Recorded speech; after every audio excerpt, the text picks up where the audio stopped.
the primary hamstring stretch, which is the seated hamstring stretch with 1 foot flexed. And what I want you to do, flex the foot, and I want you to kind of touch your hand to your feet, just a little bit there. It should be a little bit stiff. Now, if you can't go all the way past it, one of the things I'm going to recommend is just try to kind of go here.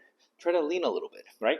But eventually, what you want to be able to do is fully extend your arm and touch your feet.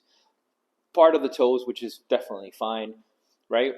That feels very good for me. Oftentimes, a lot of people will kind of go here. Like I said, there's no right or wrong when it comes to flexibility, just getting used to your range of motion. So if your range of motion is this is fine. Start working on it, right? Now let's switch to the other side, full extension of the feet.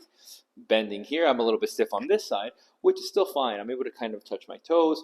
I'll count for 5 seconds. 5, 4, 3, 2. Beautiful. That's kind of more for a beginner if you have very kind of tight hamstrings.